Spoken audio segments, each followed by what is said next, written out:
everyone. Welcome to the podcast, or welcome back. We're so glad to be here today for this new episode. We've been talking about stories of grief, and you've heard from Doug and Suzanne, their personal journey through grief, but the hope that comes in that journey. You've also heard from an expert about grief, and we've also shared stories about people walking through cancer. But today we're going to hear stories from people who are raising kids with special needs. We feel like this is a really important topic and a story that you should hear. So I'm here with some special guests that we would love to introduce. But before, Doug, you can share a little bit about how this story means something to you. Yeah, I'm looking forward to this conversation because so many people who have what you might call normal families don't even think about what would happen if their child had a special need or a disability of some sort. Yeah. And I grew up in a family with a brother who had severe disabilities, and I spent a lot of time growing up in hospitals and in and out of doctors' offices, and that was just normal for me. But there's so many people who are on this journey that go, I don't know what to do. I'm all alone. And so this conversation, I hope, helps people know they're not alone and that God is at work in the middle of all that. So Tony, Allie, glad you're here. Shona, glad you're here. Tony, Allie, just tell us a little bit about your family. Yeah, so Allie and I have been married for 18 years, and we have 3 boys. Our youngest son, Joshua, was born with spastic quadriplegic cerebral palsy, cortical vision impairment, gut motility disorder, and epilepsy. He's 14 years old now. And he's awesome. He is awesome. Awesome. He's so awesome. Yeah. Shona, what about you, your family? Yeah, we have three kids, Savannah, Elijah, and our youngest is Jacob. And when Jacob was 1 year old, he was diagnosed with cerebral palsy. Initially everything seemed all normal, but he wasn't hitting milestones. So around the age of 1, we got that diagnosis. Yeah. He's almost 13. Yep. So put us in like the thought process when you first hear my son is not going to have the normal development, is not going to be like all the rest of my children in the same way. Like how does that hit you as a mom, as a dad? How do you process that moment? Yeah, for me, it was very specific. It was, he's the youngest of 3 boys, and my boys and I love to fish. We love to play football. We love to do things outside, and so. When he was diagnosed, we had a neurologist look at us and say, your son's never going to walk. He's never going to talk. Wow. And so I immediately, one of the stages I loved with my children are when they just begin to kind of wobble and put their hands up and run to you. And that was the first thing I thought of, is that's not going to happen. And so it was pretty traumatic in that moment. Yeah. Yeah, I mean, for us, I don't know if you had a different experience. It was like a very surreal, like almost like, what they refer to sometimes like that 9/11 moment, like you knew where you were. It's very vivid. I remember us being in the doctor's office and the doctor giving us the diagnosis. And it's very similar.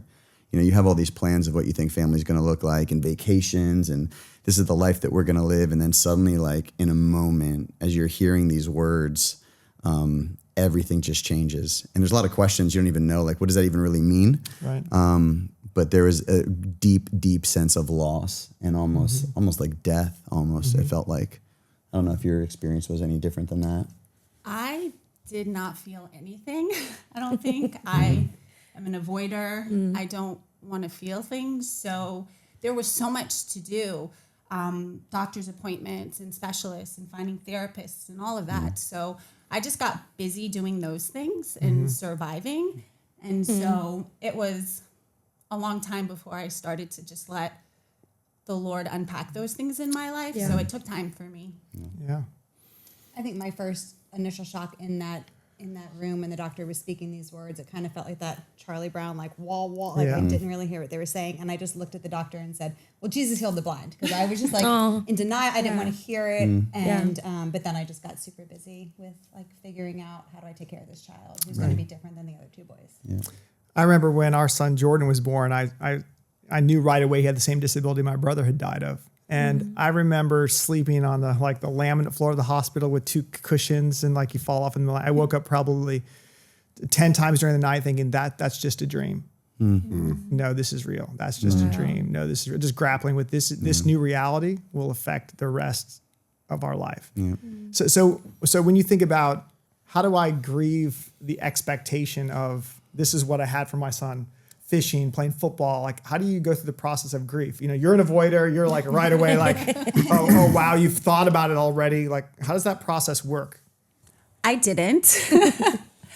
I don't like to feel what people might call negative emotions, sadness, pain, fear. And so I honestly don't remember diagnosis day at all. I can only live through it based on his memory of it. But once diagnosis happened, we had to get so busy with finding doctors and specialists and therapists and just this whole new world of equipment. And so I just got busy doing that, and I didn't think about it. I didn't let myself process or grieve or even ask the Lord questions. I just got busy. Yeah. So I detached. I know what that's like. I was gonna say it's probably relatable for a lot of people that are listening. So Yeah. Tony, what about you? Yeah, I'd say we kind of dwell. I dwelled in the what if scenarios, and I would play life out way too far in advance as a pessimist. And so I had to reel myself back in and live day to day and worry about the problems today held and not what tomorrow might hold. Right. But watching how it affected our other kids and our family dynamics, as Chris was saying, was every day was a new grieving process. And every day still sometimes is a grieving process as we still kind of process what our life looks like. I would say there was also just that first year especially was a roller coaster of emotions.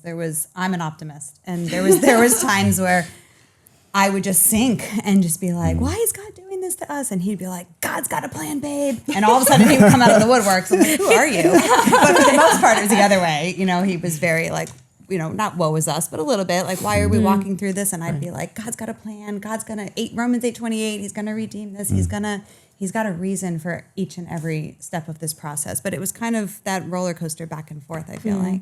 Yeah. We were never both low at the same time. So That's it's good. probably a good thing. wow, good. yeah.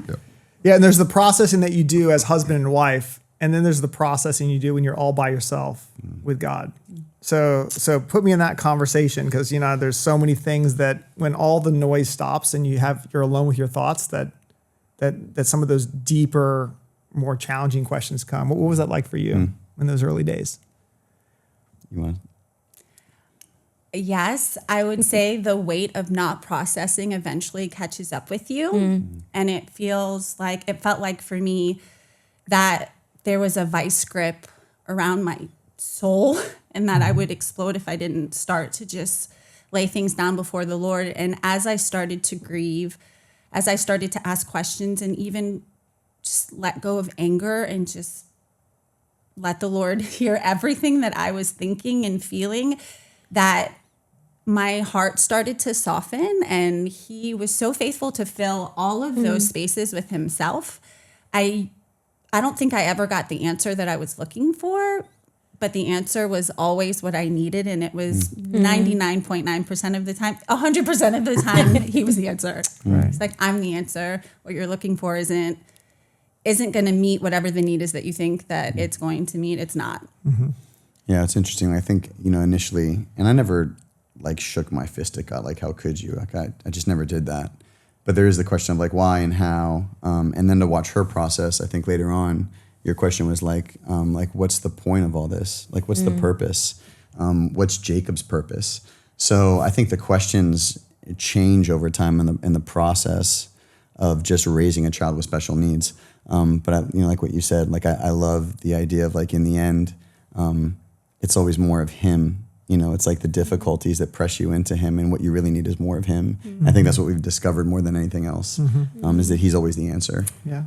So in the process of processing together as couples, alone with God, with your kids, you're also processing in a community of other people, and a lot of them are Christians, and sometimes Christians say stupid things. So can we just talk about the stupidest things people said to you to try to encourage you along the journey? Like, No names, just if it was remarks. Kelly, just leave her name out of it. But I mean, honestly, people are trying to go, like, how do I help? I want to make it better. And I think maybe a verse could make it better, or a statement could make it better. And actually sometimes it makes it a lot worse. Yeah. So like, what would you say to someone who's like, what do you not say to someone who's walking through this as a couple, as a family? If you just have enough faith, he'll be healed. Yeah. Or if you take him to a healing service at a stadium, he'll be healed. Right. Do you have anything? Yeah.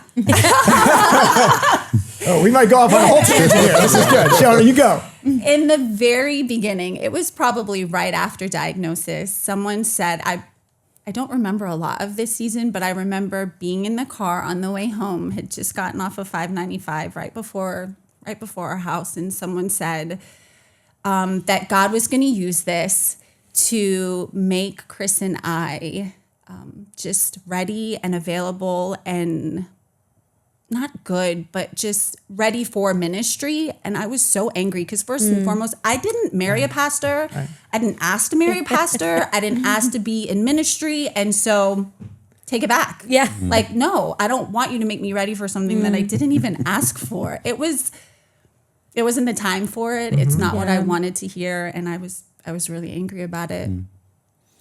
Yeah, I mean, things like that. And I can remember people like, oh, I saw someone who has cerebral palsy on TV, and they're able to do all this stuff and get jobs. And I'm like, yeah, but there's so many different levels of it, and Jacob's probably not there.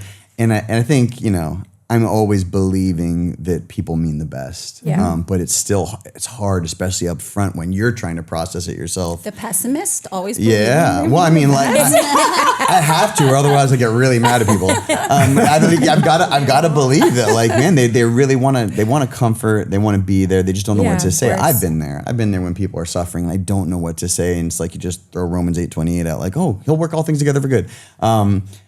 That's not always helpful. Sometimes it's just the presence of people, someone to just listen, not say anything, maybe even just cry with you or just pray, like even a prayer of like, God, we don't know why you're doing this, but just help us. Like those are helpful. But yes, some people have said some things that made it a little bit tougher along the way for sure. Yeah, I remember probably the best thing someone did for me in that moment is right after our son was born and we're walking through all these hospital moments, is in the middle of a worship service, this man just came and put his hand on my back and he held it there. And I just started to cry. I didn't even know that was in me. I just unloaded probably more tears than I've probably ever cried in my life, just shaking in the back of the church. And he knew enough just to go, we're here, we see you. Yeah. Yep. So talk about the community that did things like that made it go, I'm not alone. And we don't have the answers, but we're going to go through this together. Like, who was that and what did they do? Yeah, we had friends that were critical in that moment for us. Our community, our church, our close circle of friends, and we were in the midst of a 40-night stay at the hospital. And Allie had a really good friend, and her husband, I really didn't know that well, but he just showed up and said, hey, let me take you for coffee. And he just had coffee, and we just talked, and he was just there, and he listened, and he did that night after night after night. And I believe in that season, it was the thing that helped sustain me through that. And we became close friends to this day. Oh, that's good. Yeah, I mean, not only am I a pessimist, I'm an introvert. So Pray for us. Your whole life. Yeah, so I would always like avoid community at all costs because it was just draining and messy at times. And so it's like, man, what's the point? But through this, I've come to so value community. We had people gather around us, very similar. We were talking before we even started about how we came to meet, and I think for us, it's always been God sending people into our life that are a little bit further on in the journey that give you that hope to be like, oh, they're a little bit ahead, and they're still there. So God has so used that, and it's just made me so appreciate the body and community and the way that God has designed it for us to support each other. He could support us all he wanted on his own, but he has kind of placed us together and uses us to support each other to help us get through hard times. So community, man, essential for us, I think, getting through it. I'm an extrovert, but when I am suffering, I withdraw. And so the people that knew me well enough to just push through that and show up and just show up when I wasn't answering the phone, because when I don't want to be around someone when I don't even know what to say and how to say anything. So I really appreciated the people that just pushed through that and showed up even when I said not to. Yeah, that's good. It was a blessing. Yeah. We had a lot of that too, just showing up when I wasn't answering the phone. I'm a slow processor, so a few months after the diagnosis, I just was not okay, and I was not myself, and walked into like a deep season of grief. And I was involved in the dance ministry at church, and there was a day where like 12 women just knocked on my door and showed up. And they brought food, and they played with my kids, and they held Josh as a baby, and they cleaned my house and scrubbed my toilets, and they just showed up because I was just in a funk and wasn't able to even clean my own home for a minute. Yeah, it's good to find friends that are safe, that you can say whatever you're thinking and feeling, and there's not a judgment there. And sometimes it's like, finally, you said something that's not just the Bible verse. You said what you're actually really feeling. And, you end up saying things to people that you trust. That's why I love the Psalms. Like, David is just raw. Like, he's saying some really, like, things that most people don't say to God. And when you read those songs, you're like, he trusts God enough with all those emotions that aren't even, the thoughts and emotions that aren't even right. And that's what good friends do. So that's a beautiful part of the process. Yeah. So when you're looking for meaning, because for me and my wife, with our son Jordan, I think our biggest why was around meaning. Not why did God have this Jordan born this way, but what's the purpose of it? Yeah. So when you're wrestling with like, what is the ultimate purpose, and how do we discover the purpose? What have you learned on the journey? So I can remember specifically one night, Josh was crying uncontrollably. There was nothing I could do to stop him from crying. I thought I was super dad. Like, if the kids were crying, I could get them to stop crying. And there was nothing I could do. And I began to cry. And Allie says, "Well, why are you crying now?" And I'm like, "I can't. There's nothing I can do for him. Like, I can't help my son." And we began to open God's word. And I believe we share probably the same section of scripture. To John chapter 9, and Jesus is walking with the disciples, and they come across a man born blind, and the disciples say, "Jesus, why was this man born blind? Was it his sin or his parents?" And he says, "Neither, so that the glory of God will show through him." And in that moment, I knew his purpose was to shine the glory of God. And for 14 years, we've seen him shine the glory of God. Yes, absolutely. Yeah. I woke up probably 6 years ago, just angry and depressed, and text him, "I'm not okay, please pray." And he's a fixer, so he's like, "Well, are you in the word? Have you been praying?" And I was like, "I'll put you on, I'll delete you right now if you don't stop." I blocked my husband. That's on YouTube. But I was so angry, and I'm not a processor, so it took me weeks of just trying to figure out why. Because we were in a groove by that point. He was 7, and we had just been doing it, and we were really good at it. I could change a diaper in like 15 seconds. Like, we were really good at it. And so for weeks, the Lord, one of my most favorite things about the Lord is his patience with me. And he was very patient with me because I was so angry at him. And I was, what is the purpose of this? What is Jacob's story at our church? Where get in the story. What's his story? His story is always, he makes me better. It's all about us. And so for weeks, I just was very angry. And then one day, the Lord's response was, "Who are you to judge the way that I created him to bring me glory?" And it changed everything for me. Like, that's his purpose. And he's doing it in ways that are miraculous and probably far greater than us. With our words and our intellect. This boy without words is just bringing him glory purely. And so that was a turning point for me. But it was messy. Yeah. It's messy. The whole thing's messy. Life in general is messy. I mean, on a broad scale, it was definitely John 9. It was like, okay, Lord, like, it's not my fault. It's not, because we live in this fallen world. I mean, that's all part of it. But like, that God had a true plan for Jacob, gave me this sense of peace. And it's been rolling out since he was little. And there's all these different facets and levels to it. But I mean, initially, it truly purified, I think, my love for the Lord and what I was putting my hope in. Because my family was definitely an idol. And I love my family, I love my kids. But in my heart, I was like, man, as long as they're good and healthy, and man, then life's good. As long as that's there, I'm good. And suddenly we have a son with special needs, and it's like, okay. And I just felt as if the Lord was like, well, what would happen if you didn't have them? Would you still be okay? And so there was just this purifying work that God did in my love for him, where it's like, if I have you, that's enough. And I love my family and their gift, and I want to steward that well. But yeah, that's kind of where it started in my heart, and he's been doing amazing things through Jake ever since. Yeah, when you think about how the glory of God is displayed in ways that you don't even see because you're just doing life, but people are watching you.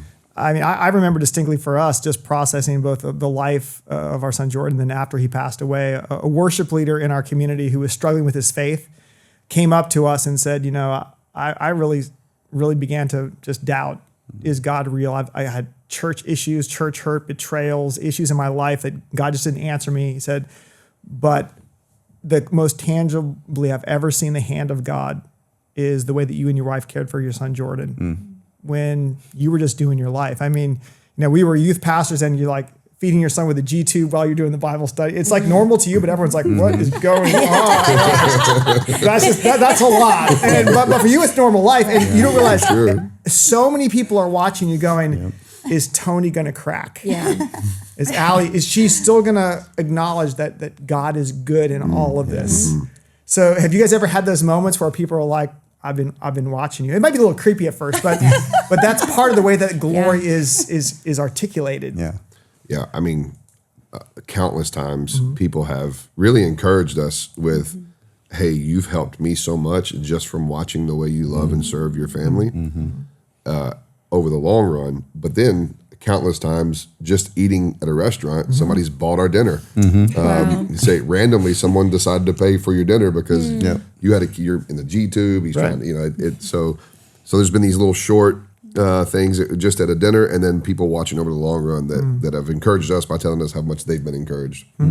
Now, you don't take Josh out just to get free meals, do you? Because you can say that here. This is a safe place. I mean, What restaurants are you going to together on date night? If I see you in a restaurant, You guys Josh, see me. I'm hungry. This is so hard. No, but it is one of those things where you got to almost kind of wrestle with the Lord of like, if you wanted to, you could heal him right now.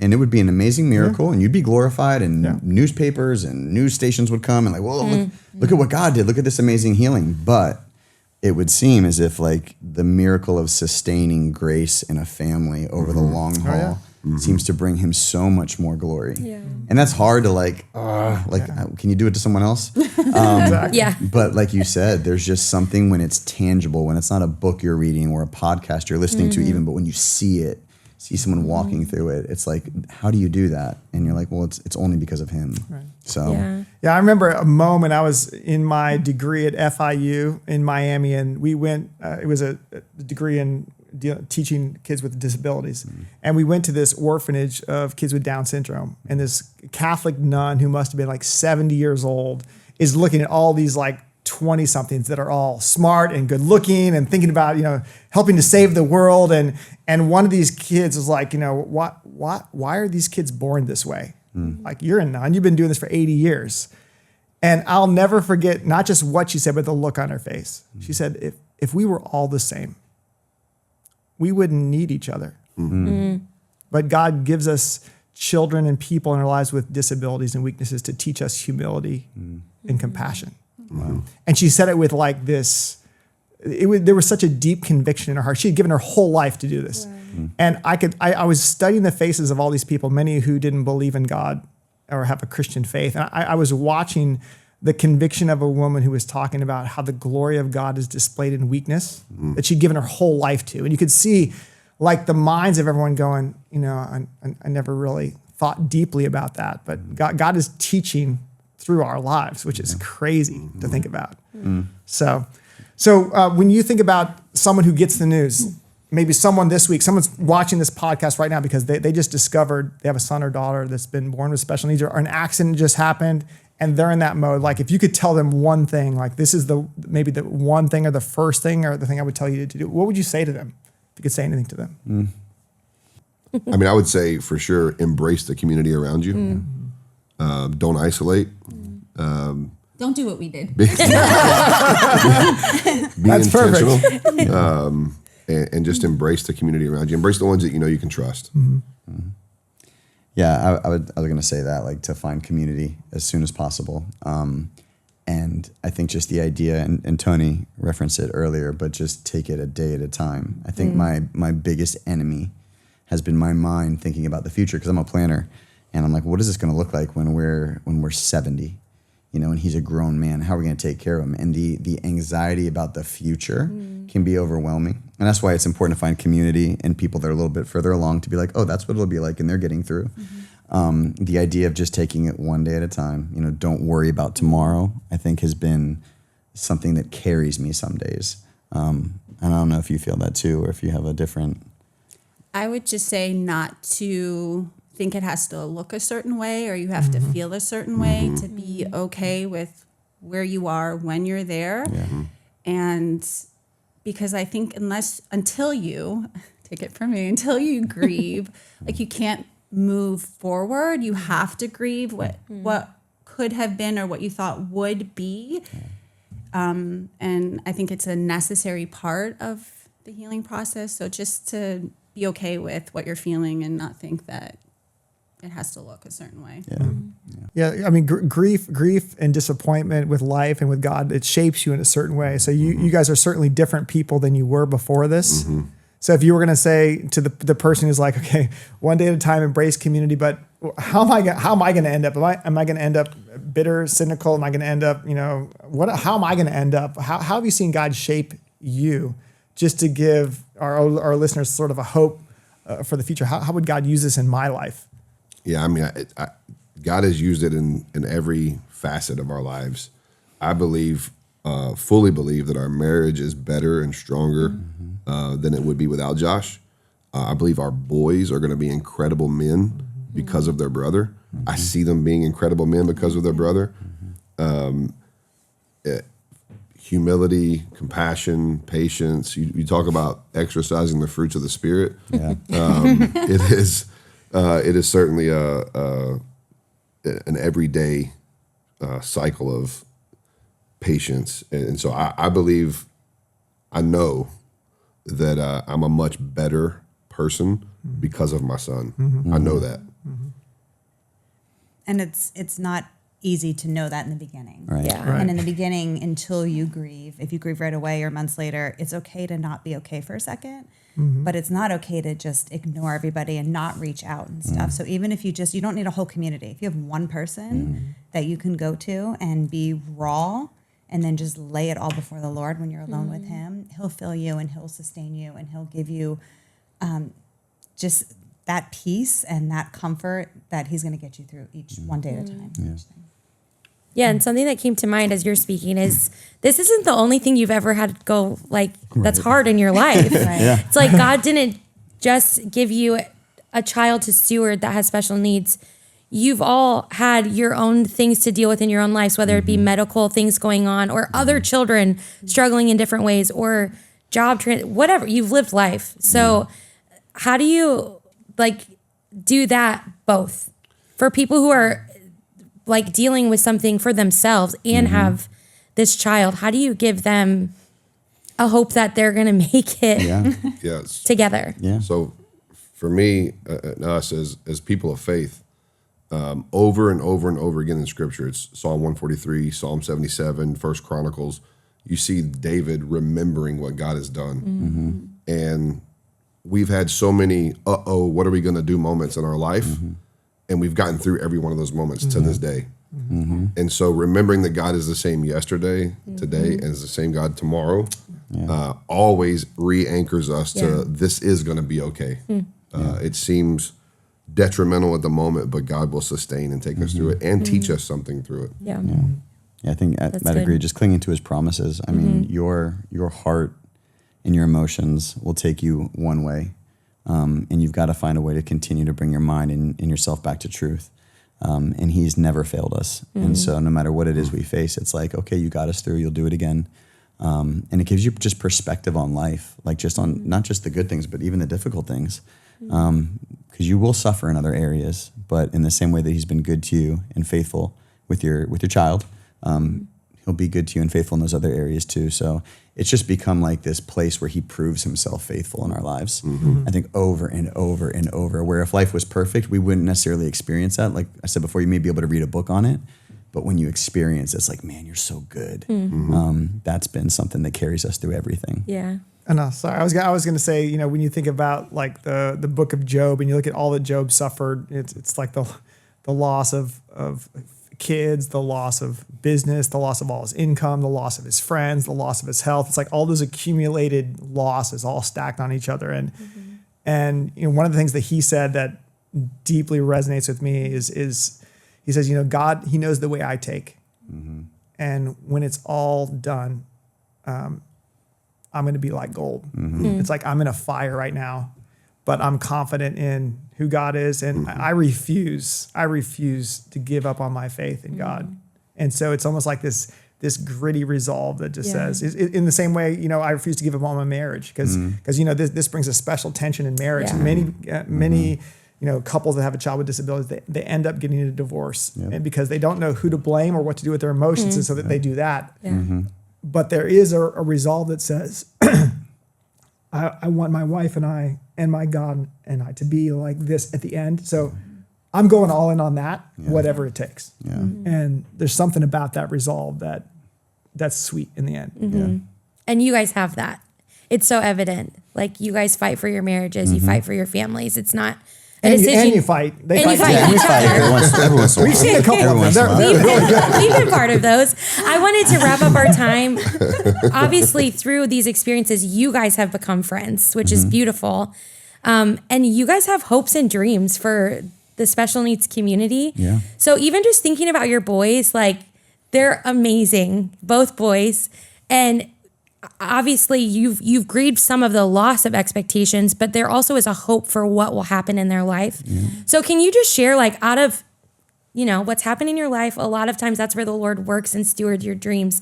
So what are you dreaming for the special needs community? Like, what do you hope you can offer through your experience to other kids and other families? Yeah, I mean, I think it plays into the whole idea of like, what's their purpose? And there's this community that for so long I'd kind of have looked at from the side, even being at church, and like, oh man, that must be so hard. And then kind of just move on. And now I'm thrust into the middle of it and feeling the difficulty. What does this look like in the future? But part of it is, I think God has thrust us both into these different like things that we do outside of church.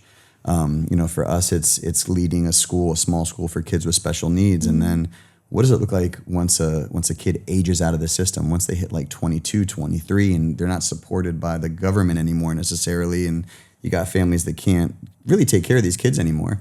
I think that God has blessed us with Jacob to be able to minister to these families, not just in our church, but in our community. Yeah. It's been amazing. But also to go beyond that. And I think using even our relationship and friendship as a catalyst to get all of these families together and like, what can we do to have something that is quality, that gives parents peace, like when they have to get to a place where like, we can't care for our child anymore, it's too big. Yeah. So God's using that. That's our dream, I think. And, I'm sure you guys can speak more into that, but that's been something the Lord's really put on our hearts. Yeah, I mean, he said it well. It's as a parent, you don't know how long you have with your child. Yeah. But to have a place where your child's going to be loved, where he's going to have value and purpose, be a part of a community, is what we want to create. We want to create that place for all the families in our community. And so that's a dream of ours that we have, that we want to see our kids embrace, but also the families around us. And so. And we see it now. I mean, as Chris said, we've got a school. Allie and I have this nonprofit where we serve special needs kids and their families. And so, but the future is going to be a place where kids have purpose, value, and a place where they're loved and they contribute to their community. Yeah. It's amazing. That's exciting. Yeah, you guys have gone on some dreaming vacations. Yeah. And I saw the pictures of all the really good food you ate as well. So, yeah, that's part of it. So because you have to eat to dream. Yes. Fuel. Yes, fuel. Incredible what happens around the table. Yeah. That's right. That's right. Yeah. Exactly. There's something about, eating with people who know what it's like to go through what you've gone through and just to be yourself. Yeah. It's a beautiful thing. Yeah. So we're grateful for you guys, grateful for your friendship and your investment into the kingdom of God. And we're dreaming with you. We can't wait to see what God does through what you guys are praying and dreaming about. So thank you guys. Keep watching for that. No growth without change.